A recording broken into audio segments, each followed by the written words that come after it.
Well, welcome to the podcast. Today I have an awesome guest, Kyle Noe. Thank you for being here. Thank you. Appreciate it. So, you're a business owner. Yes. You have more than one business. Yes. Yeah. So tell me about that. What businesses are those? So the businesses we have a labor company. Okay. And basically it's a catch-all. So it does everything. What's a labor company? Like my staff type deal? Or? No, that would be more temp service. We specialize in setting up things for concerts, for pipe and drape, for expositions, things of that nature. So large events. Yeah. Well, like big concerts. All the way up to big concerts. Sometimes it's corporate events, which are smaller, for sure. Okay. So, but typically anywhere from like 4 people all the way up to 70. Just and what you need. What type of staffing are you doing? Like security or just no, all labor. All labor. So some of it's more set up and takedown type stuff. Set up, takedown, then some more technical things like spotlight operators, forklift, a couple audio guys. Make sure the lights work, all that. Because when the stage, there's no more a lot of roadies that go on tour with the bands, so they basically supplement. So we have some, let's say mid-tier guys. So would these be 1099 employees, or would these be these are actual your employees? Yeah. So depending on the state you're working in, the 1099 employee laws get a little bit finicky, and we decided that it was better for us as a company to take better care of the employees, because then we get a better quality of employee and we get less headache in return. Sure. So while there's some companies in our industry that still do a lot of 1099, I would say outside the union, the stagehand unions, but outside that, a lot of them still do 1099. We are 100% W4, W2. So you kind of go in the face of what's commonplace right now. In this area for sure, yeah. So, and then what is your other company?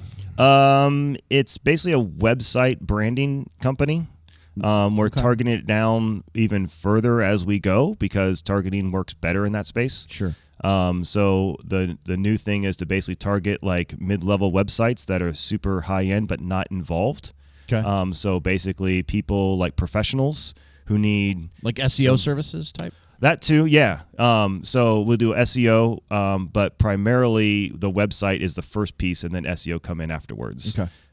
But like I said, just high end but simple. Because the problem is, a lot of times you get, a company needs a bunch of stuff, like they're running a web store, they're doing a bunch of that kind of stuff or whatever else. Well, that's a pretty involved site, and that might be $10,000, $15,000. Sure.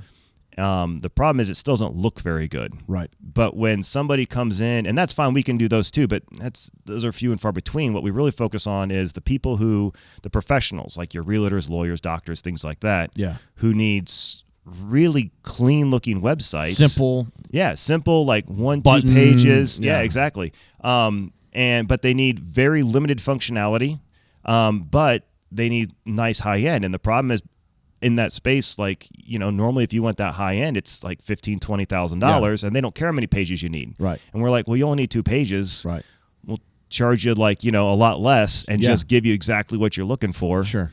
It's more of like a line item type deal. Yeah. Like, you don't need this, like a pack. It's just, we'll do what you just need, and we'll only charge you for what you need. Correct. Yeah. And then the quality comes through nicely, which lets us basically have a targeted market, but capture a higher percentage of clients. Yeah. And that's just a lot easier on the back end, which is where we get efficient, which is really, that's my job. I'm not an entrepreneur.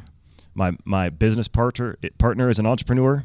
I am the back end guy. I am the Tim Cook to Steve Jobs. Sure. Well, we're going to get I don't want you to go too far, because we're going to get into that. I'll ask you specific questions on that. So, sure. Where'd you grow up? I grew up in basically just outside Troy, Ohio, which is north of Dayton, in the middle of the country.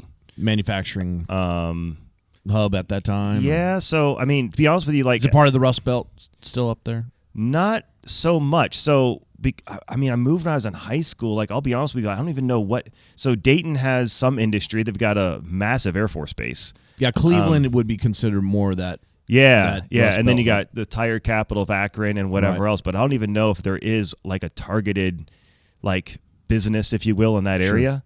And then I moved when I was in high school to Indiana, and then went to the Air Force and came to Texas. Basically, how long were you in the Air Force for? 8 years. Did you enjoy it? I did. I was at Shepherd Air Force Base the entire time, except for one small deployment that doesn't really count because it was in Guam. Yeah. But it was really fun. Beaches. Yeah, but I don't want to pretend like that was a really big hassle. Sure.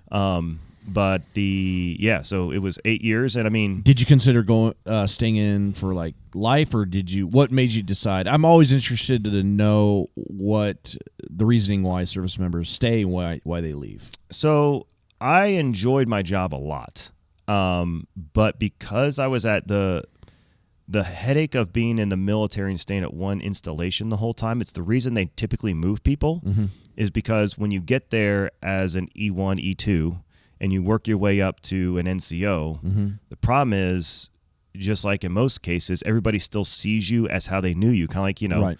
Your older siblings always treat you like the young kid. It's like, right. yeah, I'm 40 now. Right. Maybe I'm not the young guy here, right? Sure. And so as you kind of like evolve as a, leader in those areas, it became kind of problematic. So I had some issues, but for the most part, I enjoyed. I mean, looking back, it was a great experience. Yeah. So it wasn't that made me get out. It was mainly my wife's job here in town was fantastic. She was on a career track. She was enjoying it. And if we moved, the loss of income / where we'd have to go would have been a wash with my job. Right. So I decided to stay home with our then, brand new son. Yeah. And basically just make sure that his life was fantastic. Yeah. That's awesome. So that's awesome. That was and so going into, then you transitioned.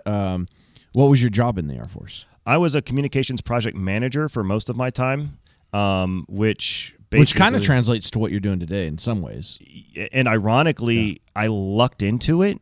So I didn't know what that job was until I got the basic training, and they're like, "Hey, here you go. This is your job." And I was like, "Okay, what's that?" And the guy at basic was like, "Yeah, nobody knows. Like it's too small." So I went. But you're a great fit. Yeah, exactly. You're perfect for it. We don't know what it is. But I mean, I said, like, even in basic training, I went in late. So I joined when I was 25. Okay. And I'd already been managing an ice company in Indiana for 2-ish, 3 years.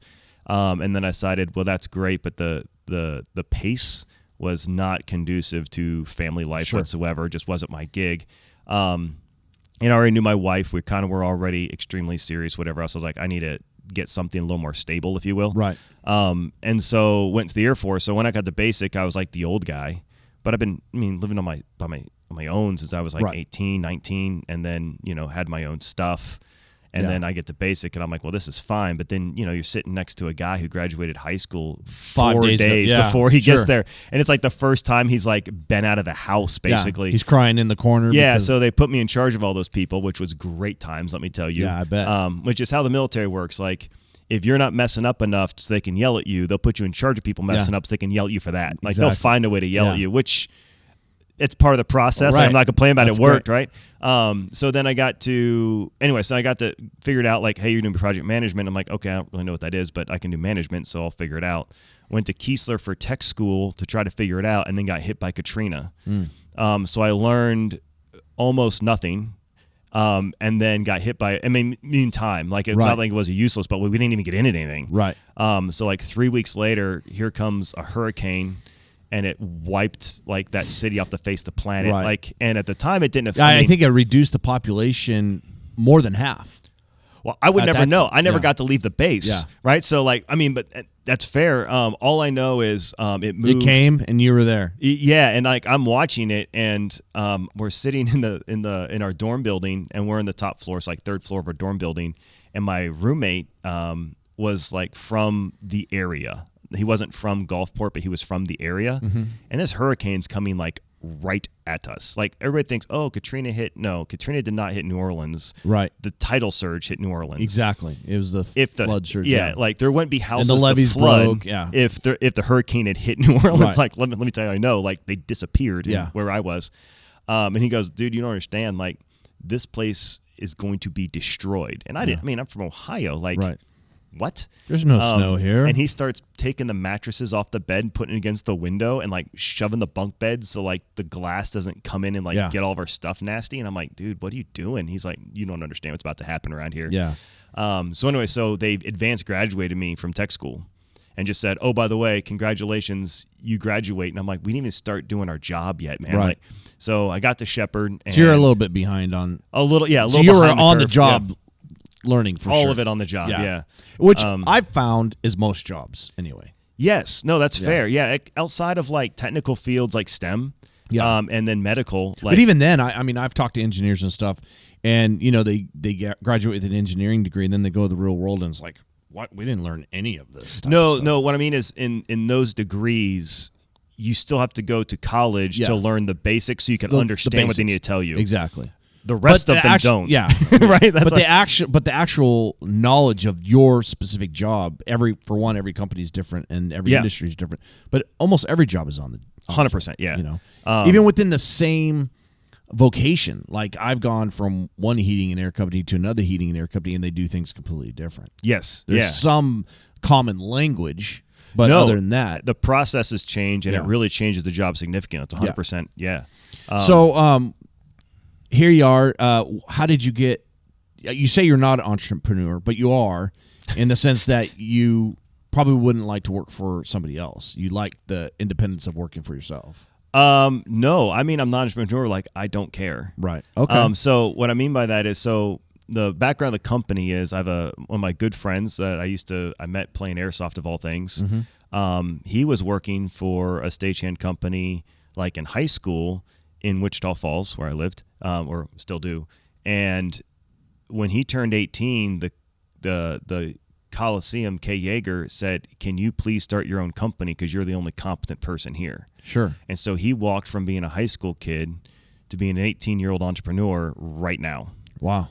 And so while he was really good at managing, you know, that kind of process, he had no business experience, if you will. Sure.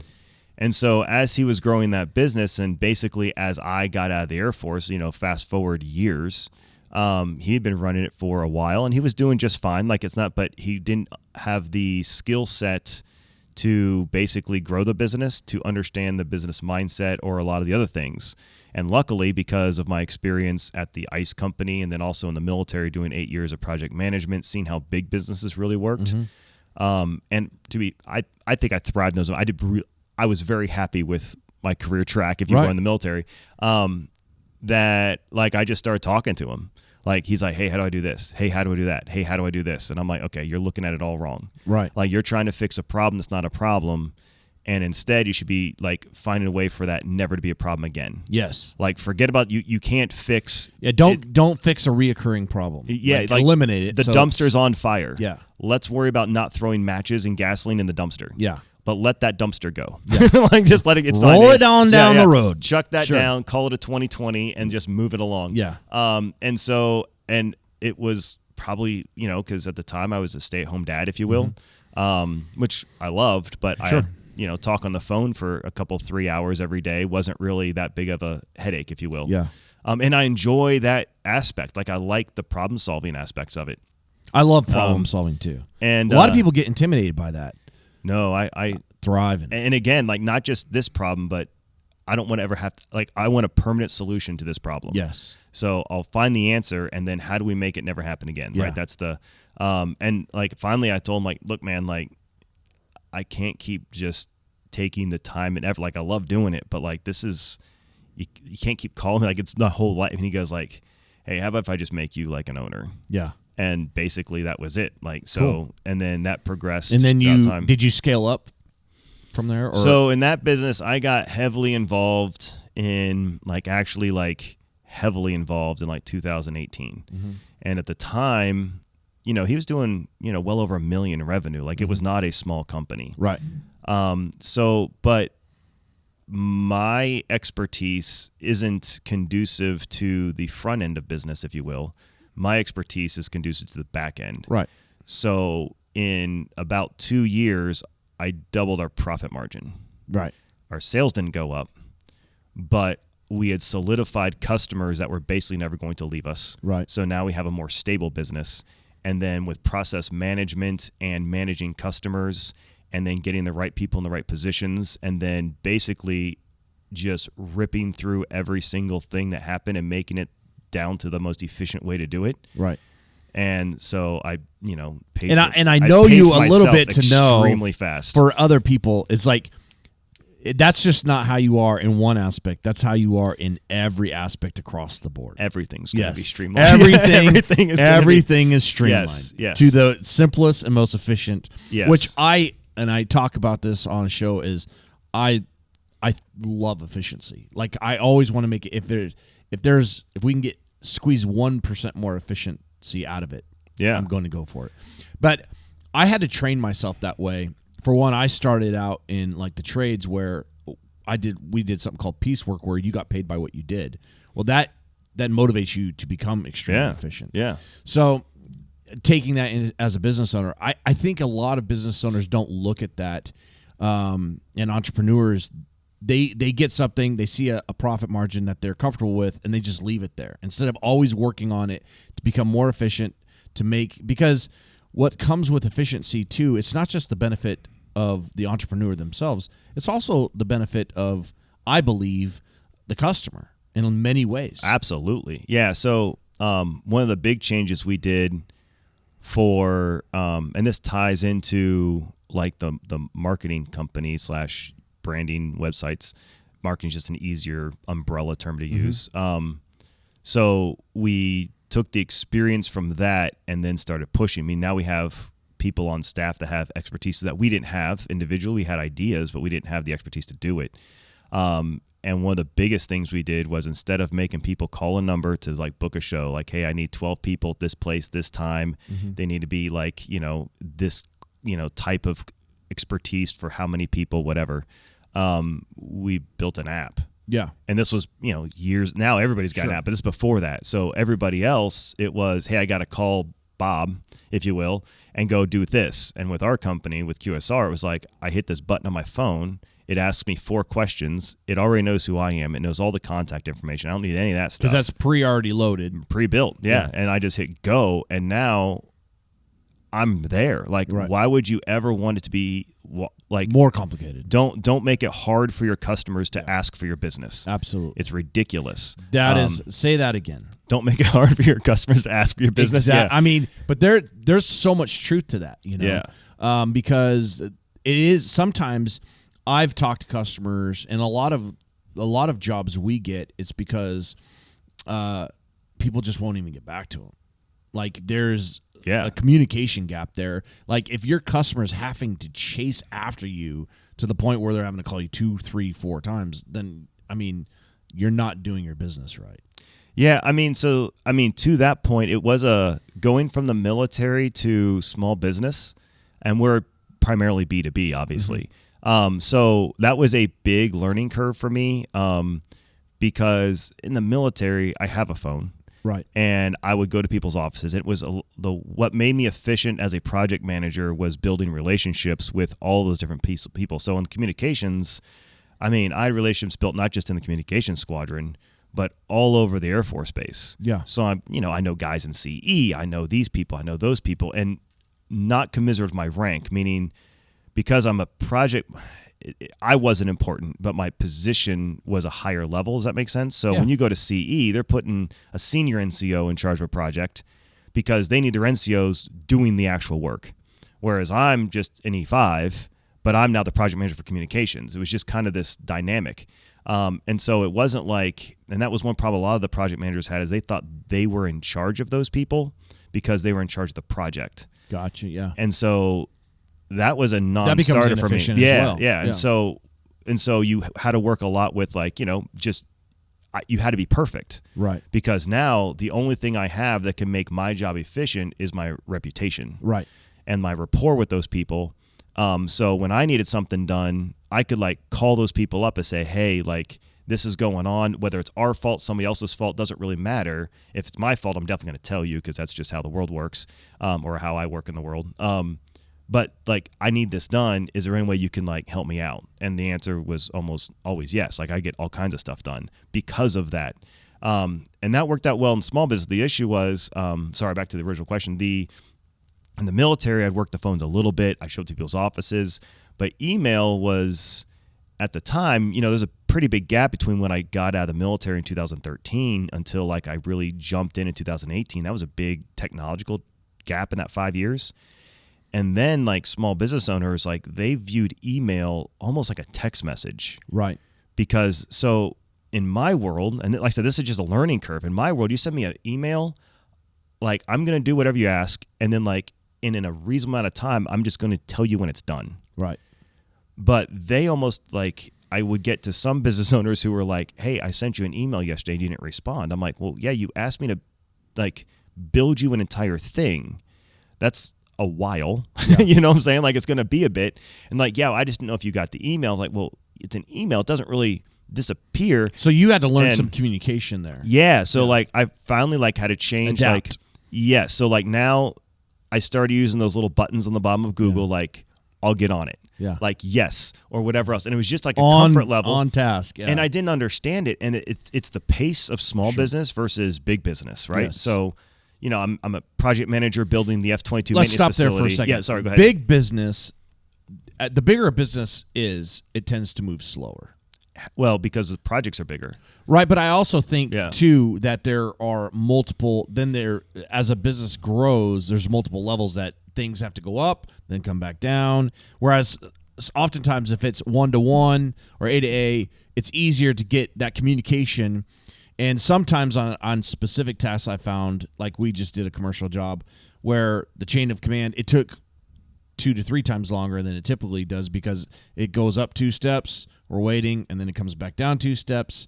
And so I've noticed that the longer that chain is, oftentimes, and I think that's something that companies need to work on to become more streamlined. Like these are the decisions you can make without authority. So, I mean, you're not wrong, but I don't know. It's a response to a problem in big business. Yeah. And the further away you get, so if I'm a small business, let's say I'm you, right, or whatever else, or me, and something happens, I get a phone call, I can fix it right now, right? But as you get bigger and bigger in business, you want people more targeted. Yes. And as people get more targeted, you don't necessarily want to give somebody like 3 rings up a 10-rung up ladder, all of the ability to make all of these decisions because you got another guy just like him 3 departments over, and if those decisions don't line up, now everything gets so. Big business has an efficiency in and of itself, and their efficiency is in their processes. So they're going to beat you on buying larger quantities. They're going to beat you on all those things. The overhead's going to be a little bit more, but they also gain consistency because in making everything go slower, they gain consistency. And that's just all there is to it. Now, does that make it right, wrong, whatever? Like, no, but there's a reason, big businesses get big contracts because they can actually get them done because they have the Leviathan behind them. Well, I think that's, and you're seeing it in certain companies too. That's why they're pushing, robotics and AI and things like that in specific fields because they can streamline some of those predetermined things that. Well, that's labor costs. Yeah, for sure. But yeah, that, in the sense but that's one aspect of that tiered system of business. No. What I mean is like even in decision making, I'm agreeing with you like 100% because a lot of the labor costs is in training the employees. So let's say you're Tesla, right? Right. Or your GM, and GM's over here, and they use robotics, but not to the extent, right? And over here, you got one guy training the guys at this plant, and the guys are doing the work. Well, they might do it a slightly different way than the guys over here. Well, if you need those parts to go on the same truck, that's a problem.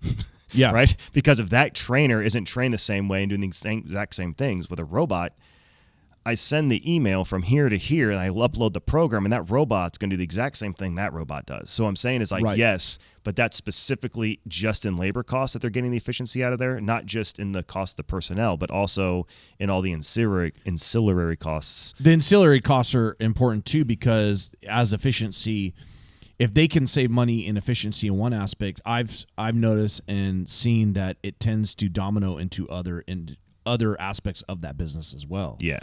So, 100%. I mean, that's one of the things we're focusing on here is streamlining our training, because I don't think that companies look at that. Obviously, bigger ones do, but like normal entrepreneurs don't streamline their process. And maybe in some ways, I don't know. I think everybody, regardless if you even have 5 employees, you should have some form of streamlined process of training.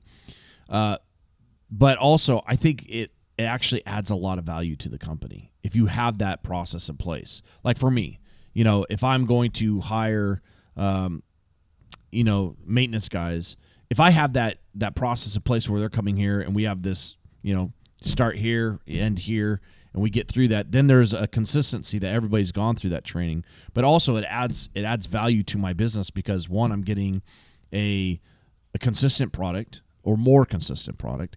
And then 2, if I was ever going to exit this and sell my business, that process is in place for whoever comes in. They're like, hey, that's one aspect I don't have to worry about. Yeah. So that's the tangible benefit. The other side of that is the confidence it gives the employees. Yeah. Is significantly higher. Yeah, that's a great point. When we train people, it's like, yeah, it's an investment, but man, and it's a big investment. I don't want to downplay that. No, but what I mean, it costs me lots of money. Yeah, it does. But it's worth it because if I can enable an employee to make decision levels slightly higher than their commensurate position, let's just say, right? And most of that is with training, because if I have like, okay, well, I know, it's a 10-step process, but there's this one little thing, but I got 10 of it documented. Man, I can kind of like make an educated guess on this last one. Right, because you have something to go off of. Yeah. Now, not only is it fixing the company, but man, that's making that guy feel like he's part of because he is. Absolutely. It's not like this facade. And then you as a business owner are like, you have to, I don't want to gloss over that, because I think you have to re-edify that within your employees, like you did the right thing there. Yeah, enabling employees to keep working harder and doing more things. Mm-hmm. It makes them, it makes me, right? Yeah. It makes me feel better about myself. Like, hey, now I'm part of the solution for sure. Sure. But like the idea that like humans want to be mindless drones is just not a thing. No. I mean, I guess maybe like everybody thinks like, oh, Ford Motor Company, like, yeah, Ford Motor Company is massive and that's great. Where are they now? Yeah. And that's not the world we live in. Sure. You know what I'm saying? So like, yeah, like comparatively, it probably would have been fine. But like nowadays, people have options. Yeah. So as an employer, you have to look, and like, I'm not saying like, let's stop there real quick. I don't want. Yeah. Do you feel like that a lot of businesses are missing that point? Yes, because I think that most businesses think that people move because of money, mm-hmm. and that is probably some of it. But it's becoming less and less. The good people, it's the environment. Yeah. And I'm not saying, and it's so kind of like an efficiency thing, right? Mm-hmm. So like one of the things that we have we're working on, because it's a back and forth, right? So when you're a labor company, like minutes are minutes. Yes. Hours are like, forget hours. Minutes are minutes, right? Absolutely. And that's great in some aspects. But what's more important is how you spend those minutes. Mm-hmm. Meaning, I call it like the 85% rule. Like, mm-hmm. if you task somebody more than 85% of what they can get done, it is a detriment to the project. Right. Because there's always, unless you are the world's best manager, boss, whatever, you're never going to get it right. Sure. And every time you make a mistake, it steamrolls below you. Yeah. So if I'm not perfect and I've said, okay, I need 4 people to do this job, and I know this job is 5 steps, and I've planned it out to the minute, and then I miss 1 step, everything comes crashing down. Right. So it's more efficient. Do you build contingencies within that? Well, we build to the 85%. Okay. So the idea is task people to 85%, because now they never feel overworked, but they always feel like there's a level of completion, right? Sure. There's a level of like, hey, I got that done, and that's awesome, and we got done early. Like, these are all good feelings about getting a job done. And generally, like, we have a 4-hour minimum on that, in that company. So, like, hey, it's a 4-hour job. You get done in 3 hours, you just get paid to go home. Like, it's great. So, but if we... And how do your employees respond to that?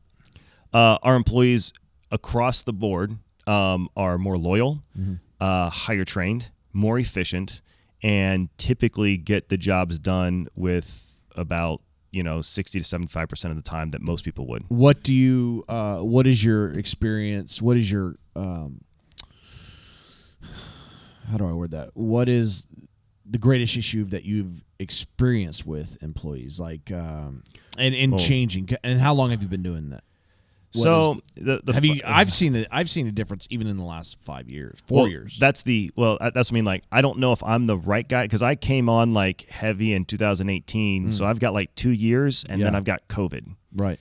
Yes, exactly. And so one of the things did COVID impact your business? It shut it down for a year. Yeah, it was kind of hard. So that sucked. Yeah. So, but to that point, so stagehand companies, labor companies, it's kind of like the unwritten rule where you don't. So in any given time, I've got 400 employees, but I've got like 200 that I'm working, and I've got like 150 that I'm working quite a bit, right? So, but there's a big pool of people, right? And so generally, and is that nationwide or within the specific states? That's almost all in Oklahoma. Okay.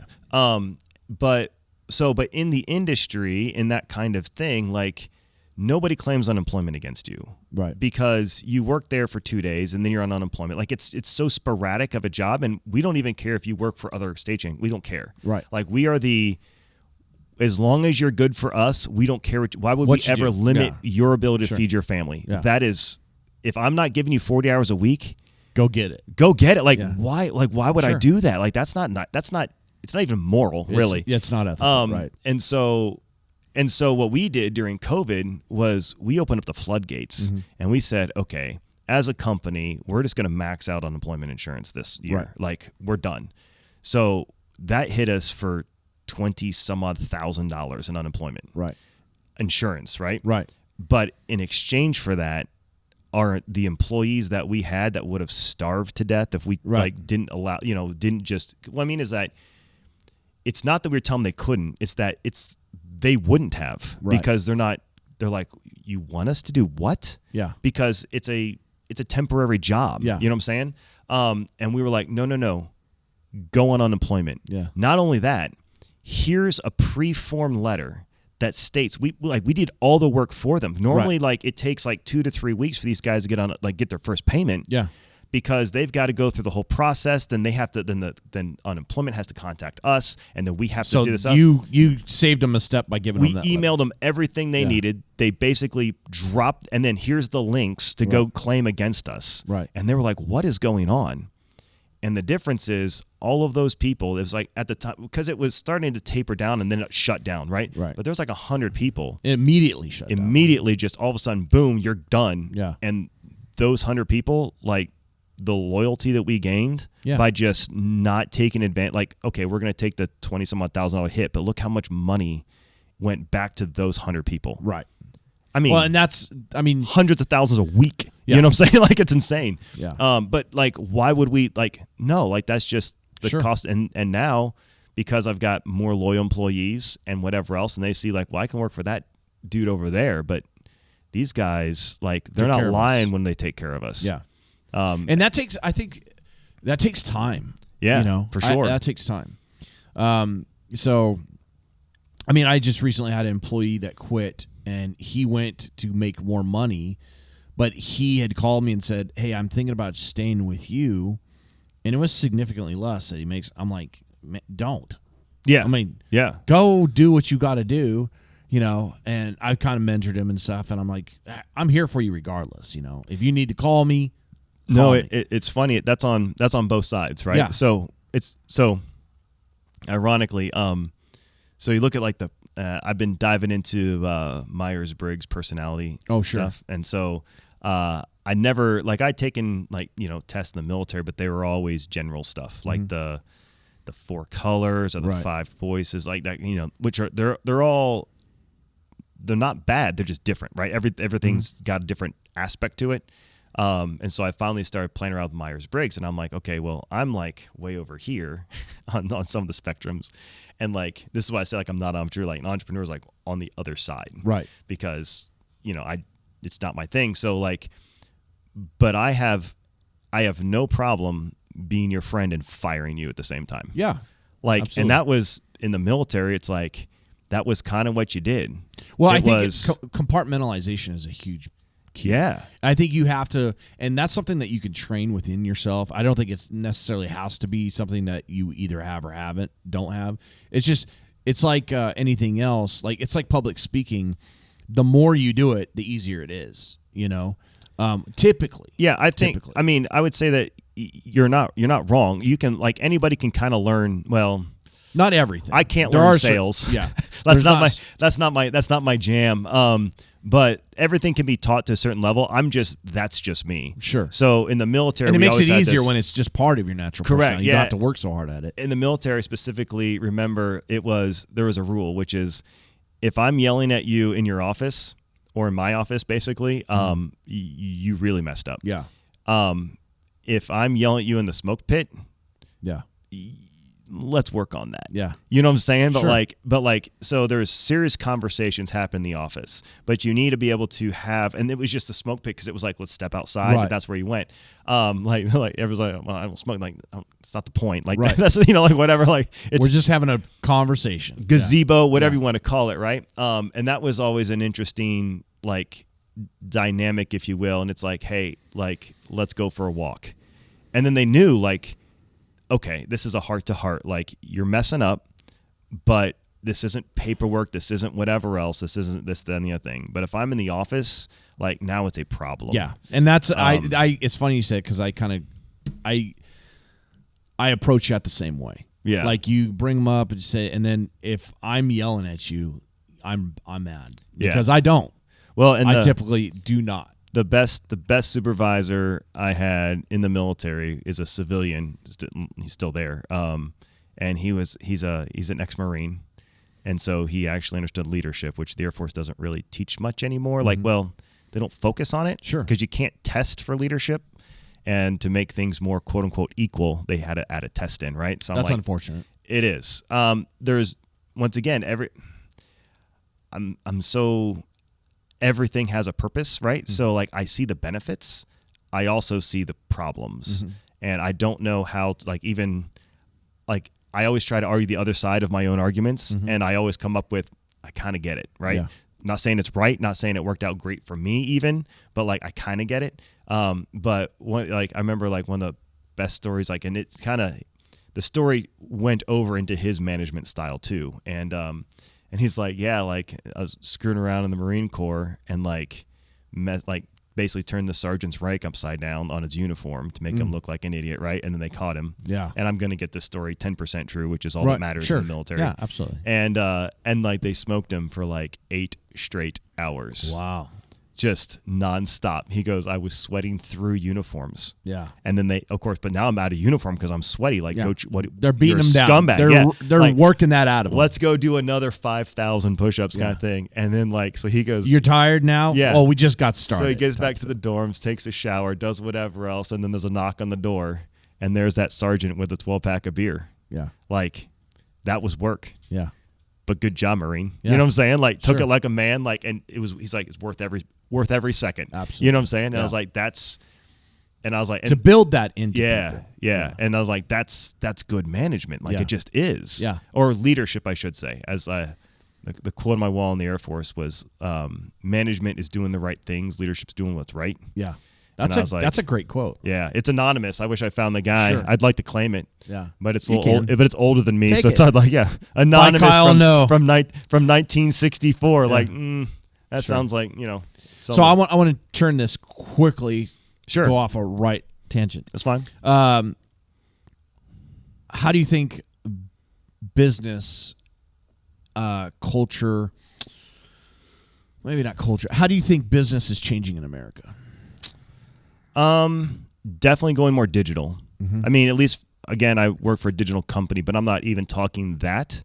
It's just that now your presence online matters a lot no matter what company you are. And I say that because we work with all kinds of companies that are just scrambling to basically get better online presences. Sure. And a lot of that is because, I mean, people don't realize that 90 some odd % of internet traffic is on your phone. Yeah.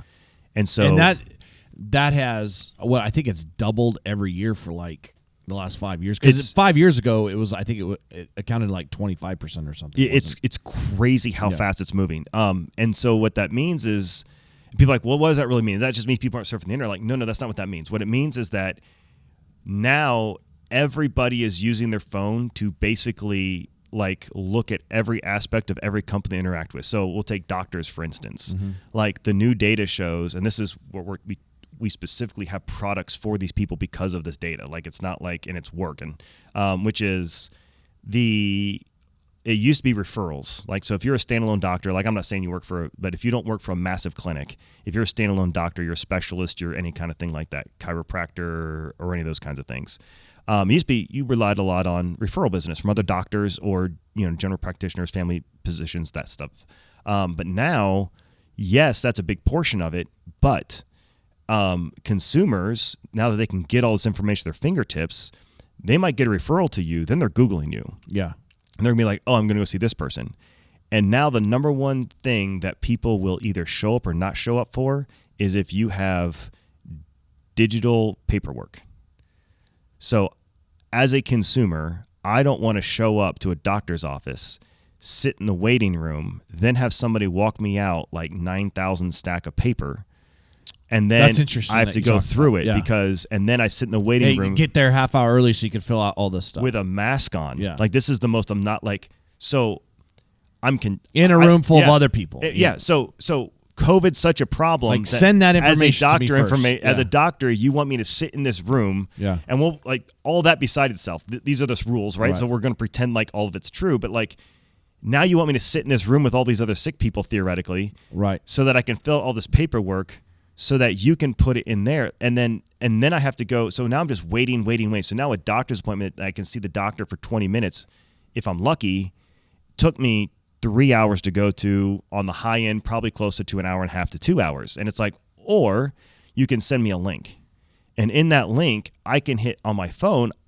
It's all auto. Right. So I already get all this information out the door, done. And then not only that, it tracks. So now all I do when I get an appointment is I get an alert like, hey, has anything changed? Is your pain still in the same location? Is this still in the same way? Has anything changed since this date? On this date, you're to this. Those forms are even going to get simpler where eventually there's just going to be like touchpad type deal. Already is. Yeah, sure. 100%.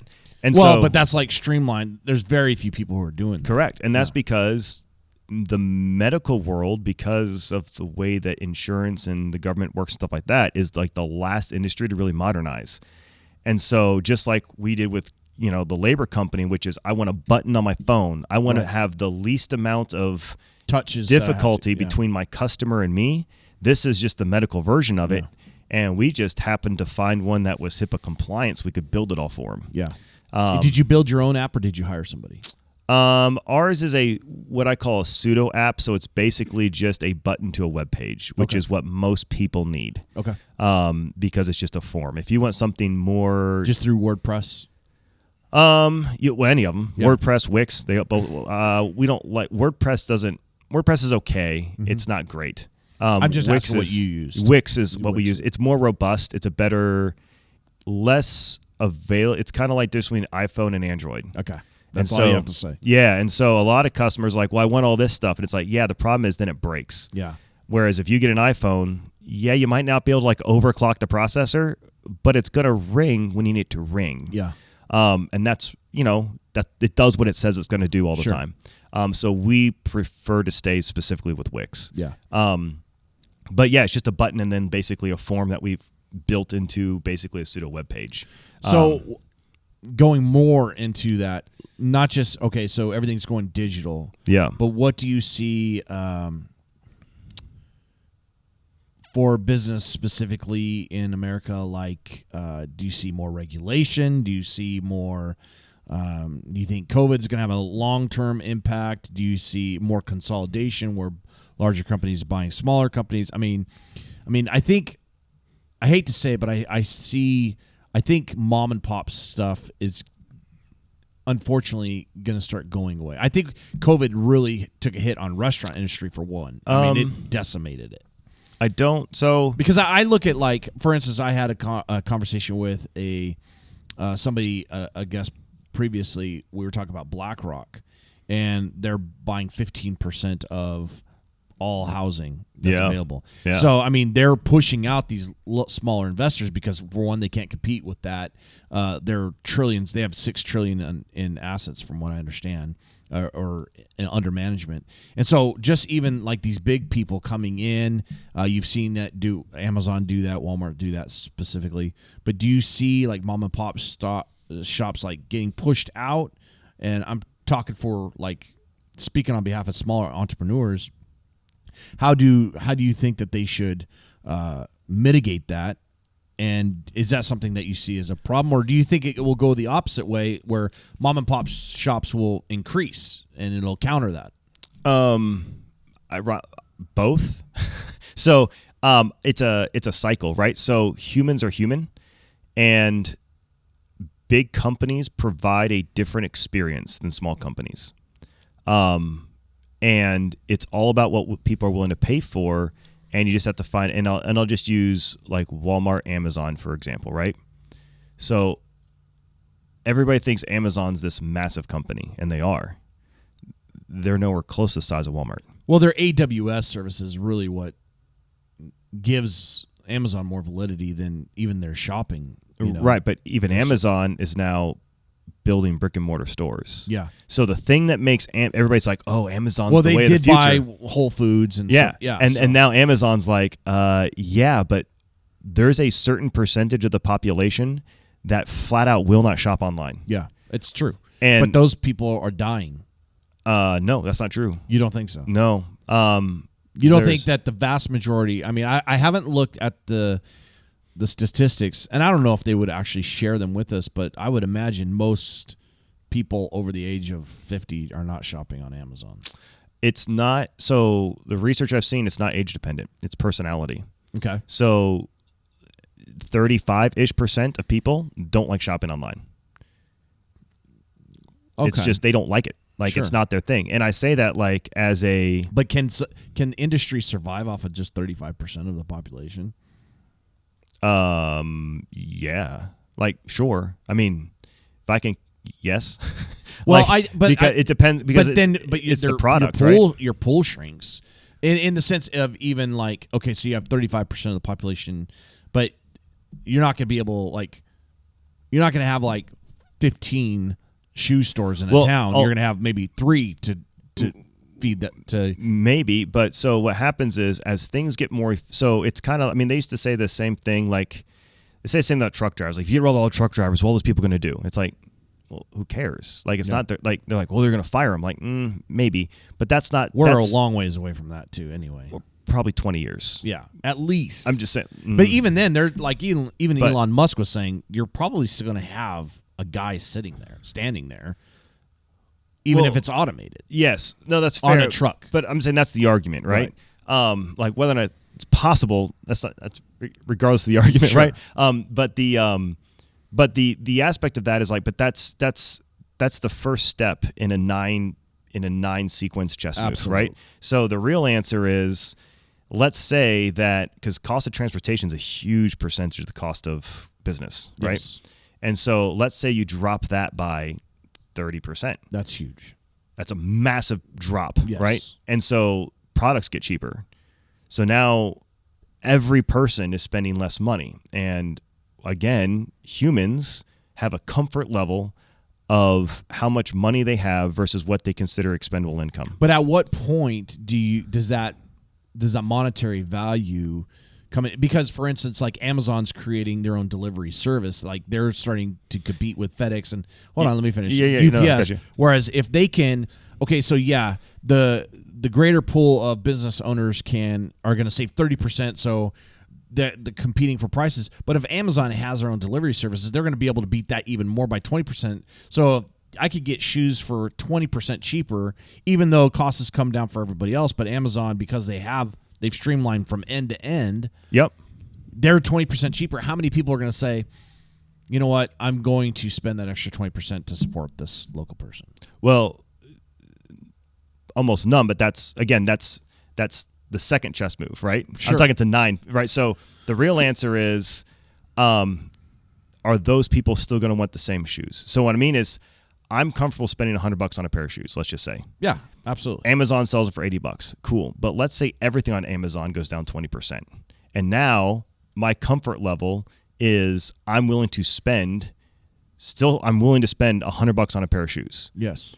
But now I want a higher quality pair of shoes, which means I need to go to a more specialty store, or I need to go to these kinds of places. Now you just target them differently. Right. Because now I'm no longer a mass consumer. It's the difference between, I can like make a pot of coffee, or I can go to Starbucks. Right. What's the difference? Well, the pot of coffee is better coffee, right? Yeah. But Starbucks is like, but that's mass consumer stuff. What we do is we target and people are like, oh, I want to go to Starbucks now. Yeah, because and and so I because you have to make that coffee. Yeah, I can get exactly what I want, and they're willing to pay more money for it. Mm-hmm. So it's not that Starbucks is competing on a price level; they're competing on a experience level. They're competing on a theoretical, like targeted level, meaning like I can get exactly what I want, right? Like, so I have options and all that kind of stuff, and so that's where small businesses are thriving. Sure. Is in the niche down market, because as people have more expanded income, because all the other prices are getting lower, they now have the ability to say, well, hey, maybe I'll go do these extra things with all my extra income. I mean, you've time and time again, that's what happens. Yeah. As people have more money in their pockets, they find other ways to spend it. So I do agree that there is a link to experience with purchasing as well. Yeah, for sure. I mean, I think we'll see a swing back to people going to malls, because there's an experience just even walking through a mall, looking at all these different stores and looking at products, holding them, touching them, things like that. Kids, teenagers going and hanging out. That might come back. I think they need to do some things to facilitate and secure that, whatever that might be, to give them more experiences. Yeah, I mean, that's a whole, not just walking. That's a whole case study in itself. Yeah, it is, and I think that'd be a phenomenal thing to go down. But so you think that? I believe that anybody can be competitive. I believe anybody can, if they do the right things and they structure their business the right way and they work hard, I think they could be profitable. Now the level of profit, I think that you're going to reach a plateau. I think there's some, because I think these larger corporations coming in and just dominating certain things, like even Amazon's getting into specialty stuff, right? People can sell that. So I think that and I love the community. I'm not an Amazon hater or anything. I buy my fair share of crap on Amazon. Yeah. So, but I think that long term, the wielding power too, and going back to labor, like here, Amazon and Walmart, like, everybody should be paying $15 an hour. That's absolutely. And small businesses are like, well, we can't. You can absorb that cost. We can't. Yeah, I mean, so first of all, absolutely. Second of all, I think that I think you've already seen it on Amazon, at least. Most people go to Amazon for convenience, but not for quality, right? So, like, for instance, for specific products. Yeah, like I need a thing, right? Yeah, but if I need the best thing, it's not going to be available on Amazon. It's just typically not there. And not only that, how would I trust that it's the best thing? Because I can't put my hands on it, right? So if I had the option to go to, let's say I'm shopping for new power tools even, right? Mm-hmm. Same power tools available on Amazon. Let's just say it was. I don't know. I didn't look. But I need to like make sure it's the thing I need, right? Like I'm going to look at it, I'm going to do whatever else. And then I'm like, that's the one for me. And I trust that this is the actual product because it's here. And I don't have to worry about maybe getting like, all this other junk available, whatever. So for higher quality products, they're still going to like need to figure out the nuances, right? But like I just bought my son a set of golf clubs. Mm-hmm. I didn't know you golfed. They're cheap. Well, to say that I golf would be a stretch. I hit golf I didn't even balls know in, you in a even general hit golf. direction. Yeah. How often do you go? I'm getting back. So I ran my deployment to Guam. I golfed 4 times a week. Yeah, that's the Air Force. That's the Air Force. And scuba dived Sure. the other 3 days. I I bet, want to be very clear on that. It was a terrible deployment. But I hadn't played in like 10 years. And then basically mutual friend was like, hey, so is that you something go you're golfing? kind of doing as a bonding thing with your son? Yes.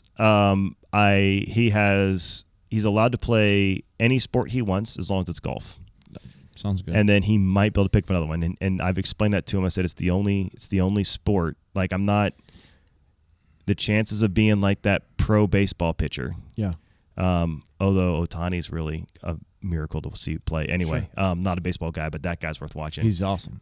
Even Mike Trout. I mean, there's a lot of good. Yeah, but I'm just saying, like, it's like, Sure. okay, but like that's okay. You win the lottery, like Right. that's great, but that's a lot of time. Like I see, like I'm just not willing to put in the hours and hours. Like have that. I mean, I remember in high school, like one of the guys in my class was like he had like 12 varsity letters, which means he was lettering in 3 sports a year. And yeah, I'm there's like, certain people that just have it, right? well, not only that, and like, but think of the time. Yeah. And I was like, but where does that get you? Because he's not a professional in any of those sports. Right. I mean, he was in really good shape. Well, I think But, that you can know. even translate to even beyond sports. Like my daughter says, "Dad, can I do anything?" I say, "You could do anything but be an astronaut." And it's not that. It's for one, you hate math, so you're not going to be an astronaut, right? You don't like. There's a lot of things she doesn't like. So I'm like, it's a running joke that her and I have because you know the adage that your parents are supposed to tell you that you could do everything, but that's not really true. You can't do anything. Yeah, I can't be like Tom Brady. Right, and I think it's so dumb to give your kids like this sense of false hope that, And the hey, you know, and the time investment from his. I'm not saying from I'm saying from his perspective. Sure. And I was like we can play basketball if you want because I like basketball too. I said, but you're gonna do golf, and here's why: because it's the one sport that if you get good at it in high school or like he's 8, so he's starting now. He goes to lessons at at school they take him to the country club for lessons, and so I bought him his own set of clubs, and he can do whatever because if he gets even reasonably good, he can go to a golf course anywhere literally in the world and go enjoy himself, and it doesn't require 11 other people. yeah, It can be him and a guy or just him. yeah, sure, Because it's you against the course. no, that's smart. Yeah. So I like the idea of golf. I am not inherently good, and also I don't really. It's something that I've considered getting into. Actually, this year, I went to California recently, and our hotel room was backed up to a course, and I was just watching them by the driving range. I was like, you know what, that's something I need to get into. Yeah. And I did. I golfed every single day for a whole summer, and got pretty good, and then nothing. Yeah. But that's because I was visiting my uncle, and he was an avid golfer. And I was like, this is fun. So I started setting up cups throughout the house. And it's a whole thing. Yeah, it's fun. But I just want to be good enough to not embarrass myself on a nice course. So I want to be. And knowing your personality, you're like, I could do that better, you know? You're probably going to, in 10 years, there's going to be Kyle Noe clubs because he hasn't found the right one that has the perfect ratio of whatever. That's fair. Yeah, but I'll still not be inherently good with it because I don't care. But I'll you're have the perfect club. But you're the type of person that'll get so more focused on the clubs than the right. actual golfing. That's which right. is Yeah, funny. That's your personality. That's a fact. Yeah. Because I don't care about winning. Yeah. I just want to make sure I know you're how using to. the best products you possibly can in doing it. Yeah. And I think that's awesome about you. So yeah, I'm just like, I'll as long as I can hit it straight and whatever. And and that was the other thing. So I know coming way back, but like YouTube, the sheer volume of information. Yeah. And it's a shame because, man, if I was teaching school right now, like I'd be like, the only class that matters is how to find whatever the crap you want on YouTube. Yeah.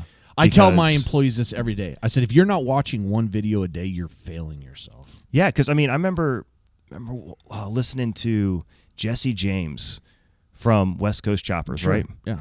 And now he builds guns, but kind of. Yeah, kind of. I guess you can call those guns. Jury's out. But the thing he said was like he wanted to become the best welder. Yeah. And he read somewhere that if you read a book a week on a particular topic, you will become one of the most knowledgeable people in that field on that topic in 1 year. Yeah. He said 52 books. Now it comes to you. Yeah. And so let's just take golfing, for instance. Like, I was okay. I'm not as good now as I was when I was playing a lot in Guam, whatever else. But I was a decent golfer. I hit 90 once, bogey golf, which is good enough for whatever I cared to be, right? And they sat there and did all those kinds of things. And now I'm looking at golf and I'm like, well, man, I could never figure out how not to slice my driver. Yeah. And I get online and I watching spend YouTube 3 videos. hours YouTube videos, go to the driving range, and I just straighten out my drive. And now I'm driving, 250 carry, rolling to 280, probably somewhere around there. And that's like yesterday. Right. Just figured it out. Yeah. And now people do not realize what's in there. I remember reading, this was several years ago, but I mean, even they say that if you read cover to cover one day's New York Times newspaper, let's just say it's a paper, but this is dating, that there is more knowledge in one day's newspaper of the New York Times than somebody read all the knowledge combined and somebody lived in 1850 for their entire life. Yeah. And now you amplify that with YouTube today, and it's like the sky's the limit. It's staggering. Yeah. And so that's kind of, and what's interesting is even though we have these huge resources, a lot of people do not even take advantage of that. No, that's what I mean. I'm talking to my nephew who wants to go into the Air Force because it's a good idea, or a good opportunity. And he's like, well, how do I do this? And I'm like, man, like, I could tell you, but there's this thing called the internet. Yeah. Have you heard of it? And he's like, well, yeah, I watched this. I'm like, well, stop watching YouTube videos on garbage and start watching every YouTube video you can find on a topic. Yeah. And I mean, I say that it's not a criticism of him. Right. It's our educational system. They only teach you to memorize things. They don't teach you to know things. Absolutely. And so we have a failed system. 100%, just across the board. Yeah, we'll go on that on another time. But yeah, but that's for sure. well, I mean that ties into business, which is it does. So I told him the other day, I was like, look, man, like, I don't, as a business owner and as a manager, as anything else, I don't care what you know. Yeah. All I care about is if you know how to find an answer. Yeah. So don't come to me with, where do I find that? Like, or what's the answer to this? Sure. I'm like, come to me and say, hey, I have this problem. These are the 3 things I've heard. They're kind of competing. They're kind of not. But these are the answers to the problem I have. Does this make sense to you? Or should you come to me with something. Don't come to me with a problem. Come to me with solutions. I don't care if it's the right solution. But if all you're handing me is problems, that's called whining. Yes. And I'm not in the market for whining. If you saw the signs when you walked in, that's our motto. No. Work hard, don't complain, be kind. Yeah. So 100%, because I don't want to put up with whining. Like, if you come to me with a solution, like, hey, this thing's going wrong, blah, blah, blah, complaining does zero. It's like it's the zero. If there is a negative, it's zero efficiency, right? Yeah. Yeah. Because now I have to go spend the same amount of time you found out what the problem was, find the actual problem is. Yeah. But if you come to me with solutions, I can glean what you're asking in seconds. Yes. And so now it's more important, but I mean, that's where but the education system isn't teaching people how to find answers. I have some ideas behind why. Sure. Which is because teachers don't want you to compete with them, right? Like, they don't like the competition. But that's the benefit of, I mean, back to like what's going to change business. Yeah. That's it. Yeah. I mean, Elon Musk has said, why waste your time going to college? Yeah. And this is a guy wholeheartedly. Peter Thiel has. He actually has grants available for people to not go to college. Yeah. So 2 things. Sure. Wrapping this up. What is your greatest mistake in business? Oh my.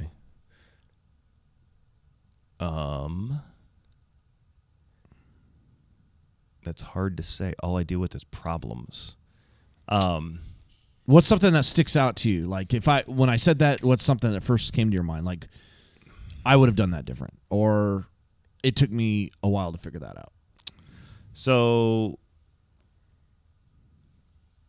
again, the problem is I learned all that when I wasn't a business owner. Sure. So the biggest then go back to that point. When you weren't a business owner. The biggest thing, well, I guess the biggest mistake, that's easy enough. The biggest mistake ever was joining the Air Force. No, that was great. I'm when you're young, it's hard to understand how a bad boss can be a good thing. Sure. And I should have learned more from bad bosses, bad managers, I'll say, not bad bosses, but bad managers. Of what not to do. Yeah, because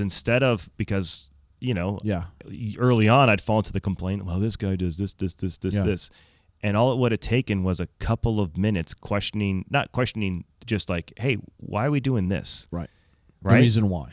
And then learning that instead of, I would have been eons ahead. Yeah. Right. So, but instead it was just like, screw this. It's not fun. It's not this. It's not this. This is ridiculous. Right. And if I would have figured that out, because by the time I got really, and that was one of the benefits of being in the Air Force, is I already had that kind of figured out, was, hey, I've had enough bad people to know that, like, you don't have to learn their bad habits, but you can learn how not to replicate them. Yeah.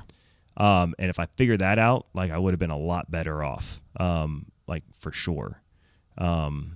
Without, I mean, that's for sure. Because and since nobody's perfect, like, if you just go into it like everything that irritates you about the person above you is an opportunity, you don't really get drained. Yeah. Not only that, it gives you a level of confidence I didn't have before. That's for sure. So then that made me a more effective, it made me a better employee, which means now instead of dealing with that person was just giving me more of what I wanted, which was more leniency and more responsibility so that I could make those decisions and not be locked into the bad ones. Sure. And a lot of times that wasn't even their malicious intent. It was just they didn't know that I could handle it. So they were making what they thought was the best decision. They just didn't have the same information I did.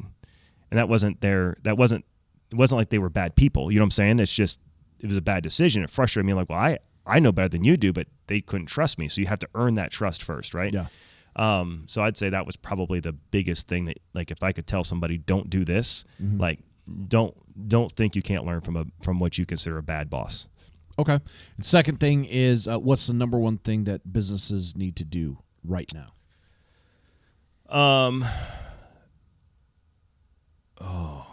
I mean, I think number one.